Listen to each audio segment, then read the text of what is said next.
Anda kembali bersama kami di obrolan malam. Saya ke Mas Denny. Mas Denny, Anda mungkin bisa menyampaikan kepada kami dari secara berkala kan memang SMRC dan sejumlah lembaga survei lain melakukan survei.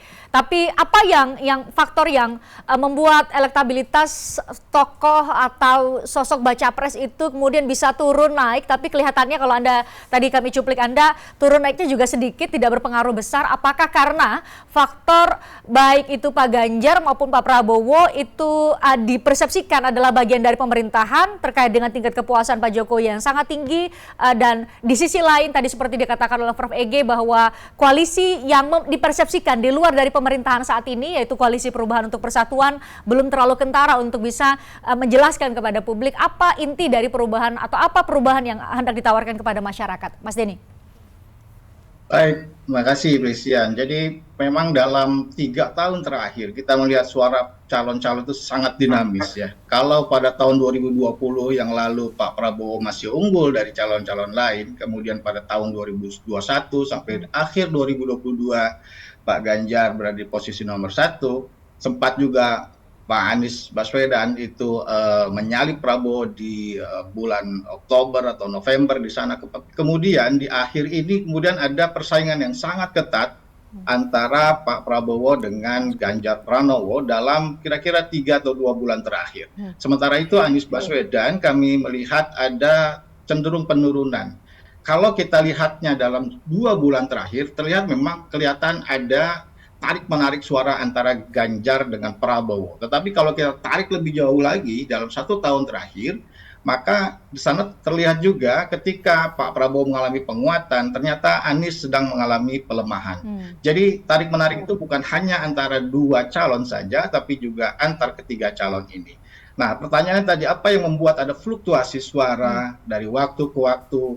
Nah, kami menemukan ini konsisten ya, berkaitan dengan bagaimana pemilih menilai kinerja pemerintah saat ini. Kenapa demikian? Kan Pak Jokowi sudah tidak maju lagi, apa urusannya dengan calon-calon yang sekarang sedang bersaing. Karena calon-calon ini kita lihat mempunyai positioning sendiri-sendiri. Yang satu memposisikan sebagai keberlanjutan dari Presiden Jokowi, yang satu kira-kira membawa narasi perubahan. Karena itulah kemudian kinerja Presiden, kinerja pemerintah menjadi relevan dengan bagaimana keputusan publik memilih calon presiden. Saat ini memang kepuasan publik terhadap kinerja Presiden Jokowi masih sangat tinggi, di atas 7%, persisnya sekitar 78,8%. Dan itulah yang kemudian mendongkrak 2 nama yang berada di barisan pemerintahan saat ini, Pak Ganjar dan juga Pak Prabowo, mendapatkan insentif elektoral yang sangat positif. Tetapi kita tidak tahu ke depan apakah kinerja Presiden Jokowi ke depan masih tetap positif atau ternyata malah merosot. Kalau merosot nanti Anies Baswedan saya kira akan mengambil suara para pemilih yang tidak puas dengan kerja pemerintah. Mas Denny, saya mungkin minta ditunjukkan kembali tadi kalau Ganjar Pranowo dan Prabowo Subianto head to head dengan margin sekitar 0,3% tadi ya. Tapi ada juga sekitar 14,8% yang menyatakan tidak tahu. Anda mungkin bisa sampaikan kepada kami yang awam terhadap hasil-hasil survei seperti ini, 14,8 sekian persen yang tidak tahu itu dalam arti apa, Mas Denny? Dalam arti dia tidak tahu memilih di antara keduanya, atau dia punya pilihan lain selain di antara keduanya, karena itu lumayan besar, 14,8%? Ya, betul. Jadi selain menanyakan pertanyaan dengan simulasi 3 nama, Anies, Ganjar, dan Prabowo, kemudian kami juga menanyakan pertanyaan jika yang bersaing hanya 2 calon. Termasuk diantaranya jika yang bersaing hanya Ganjar melawan Prabowo. Hasilnya memang sangat ketat sekali, Christian. Selisihnya hanya sekitar 1%. 1% itu artinya secara statistik tidak bisa disimpulkan karena dalam survei itu ada yang namanya margin of error. Survei terakhir yang kami lakukan lewat telepon pada 2-5 Mei ini, margin of errornya plus minus 3,3%. Jadi selisihnya itu lebih kecil dibanding margin of error, toleransi kesalahan. Karena itu tidak bisa disimpulkan nih, apakah Ganjar yang unggul atau Prabowo yang unggul. Kita hanya bisa mengatakan mereka sangat ketat, sangat seimbang, begitu ya. Kemudian ada sekitar 15,9% yang ketika disurvei itu mengatakan belum tahu, tidak mengatakan pilihannya bisa juga, tapi saya kira sebagian besar di sana adalah mereka yang memang masih wait and see, masih melihat perkembangan ke depan. Nah, penilaian mereka masih akan terus dilakukan sampai dengan hari pemilihan nanti. Oke, masih beberapa menyebut bahwa masih panjang perjalanan menuju Oktober 2023 ini dan 14 Februari 2024. Prof. Ege, apa yang nanti membuat kedua tokoh bisa berkompetisi, dalam arti bahwa dipersepsikan karena memang Pak Prabowo menjadi pembantu presiden saat ini sebagai dipercaya menjadi Menteri Pertahanan, kemudian juga Pak Ganjar berasal dari partai yang sama dengan Pak Jokowi, partai yang mendapatkan suara terbanyak pertama di pemilu 2019, sehingga kemudian kalau dari logika awam, kalau Pak Anies kan mungkin akan mengambil ceruk bagi yang tidak puas kepada Pak Jokowi, dan itu sedikit untuk saat ini dari hitung-hitungan berbagai lembaga survei. Tapi kalau kedua tokoh Pak Prabowo dan Pak Ganjar? Ya, justru di situ Christian dan para pemirsa, Bung Denny juga, ketika berbicara keberlanjutan kan akan ada dua tokoh. Bahkan secara berseloroh ada yang mengatakan nggak apa-apa mereka berkompetisi. Nanti salah satu jadi menteri yang lain katanya gitu ya. Karena sudah ada contoh sebelumnya. Tapi maksud saya begini, pada saat ini pun sebetulnya dalam konteks kawan atau lawan ini sudah boleh ada kompetisi gagasan. Gitu tuh Denny, Christian dan para pemirsa. Misalnya, hari ini tadi saya baca tentang berita-berita yang paling aktual yang ditayangkan di Berita Satu ya.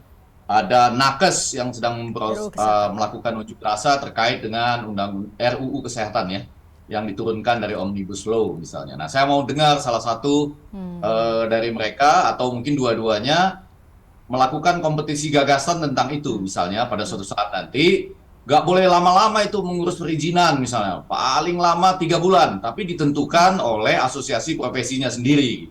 Jadi bukan karena campur tangan pihak lain. Juga itu soal tadi ada bus yang jatuh ke sungai ya, dengan perasaan duka cita kita sampaikan itu berkali-kali loh Christian.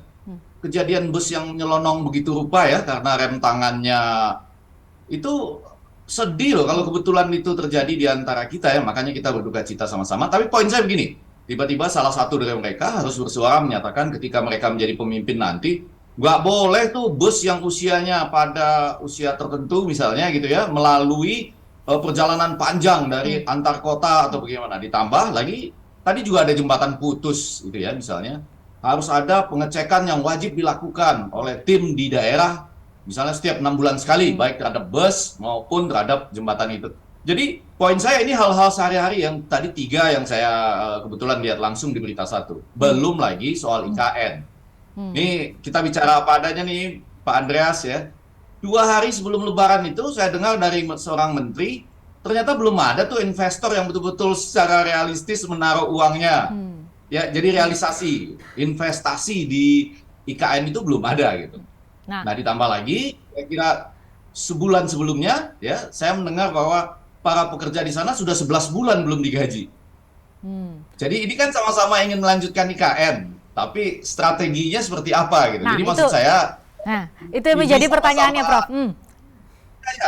Ya, kita tanya ke Bang Andreas ya. Bang Andreas, ya itu selain tadi pertanyaan dari Prof. Ege, konteksnya masih sama. Bang Andreas, saya mau tambahkan soal keberlanjutan, tapi bagaimana kemudian ada kebaruan juga yang ditawarkan oleh Baca Pres PDIP yang saat ini bersama-sama dengan P3, sehingga baik sekali mendengar narasinya bahwa saat ini sudah maju, akan semakin maju lagi ke depan. Tentu ada harapan itu dari seluruh rakyat Indonesia. Bang Andreas. Ya, tentu di dalam mengimplementasikan keberlanjutan dari proses pemerintahan sekarang. Tentu disitulah poin yang saya sepakat dengan apa yang disampaikan oleh Prof. Ege tadi gitu. Bisa kita jawab misalnya sekarang ya investor itu menunggu kepastian gitu kan. Nah, siapa yang itu berikanlah kepastian itu gitu.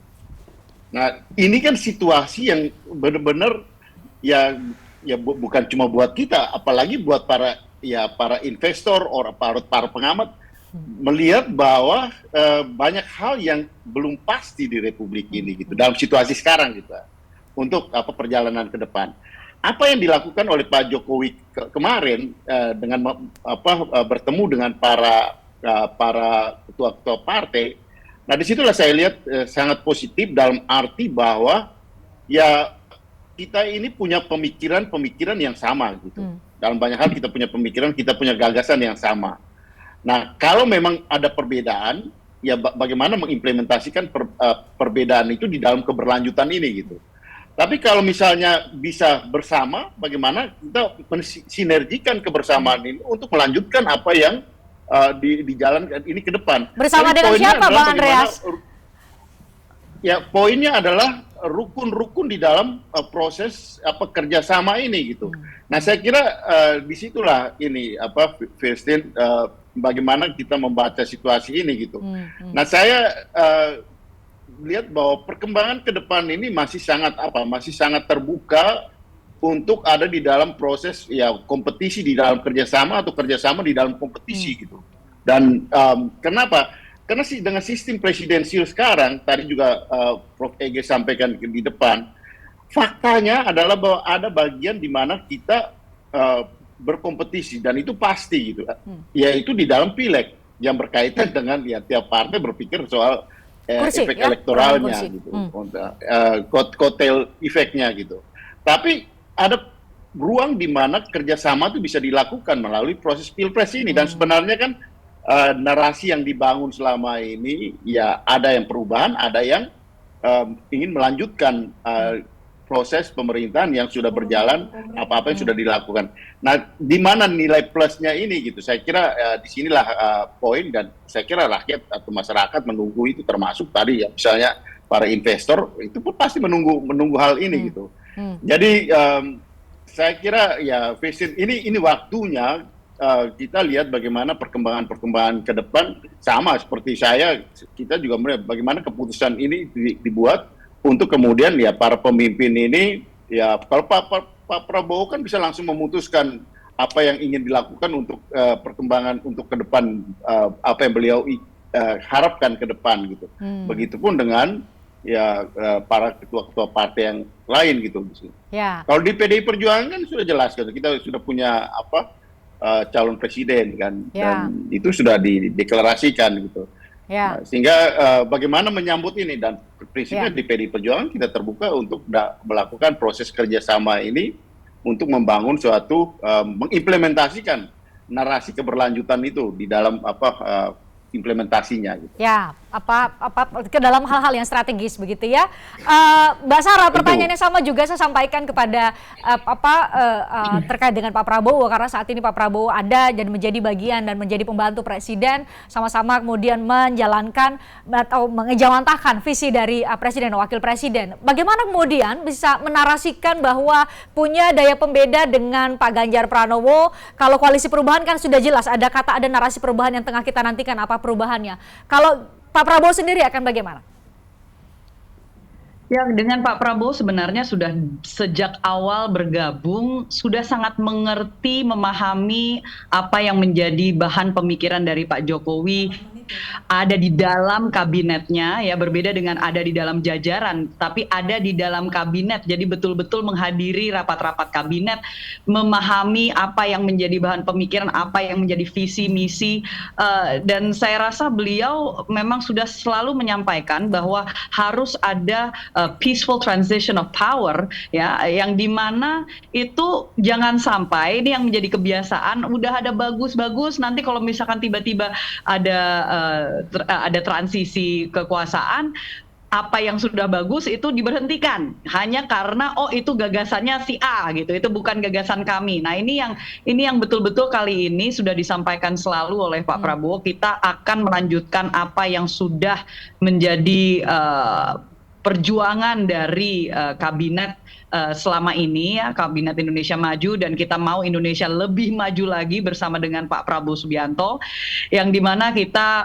ada gagasan-gagasan yang pastinya mengedepankan 3 hal ke depannya, contohnya ya bicara pangan, energi, dan juga air bersih. Itu sangat dibutuhkan mengingat bahwa kita sudah masuk ke dalam masa El Nino.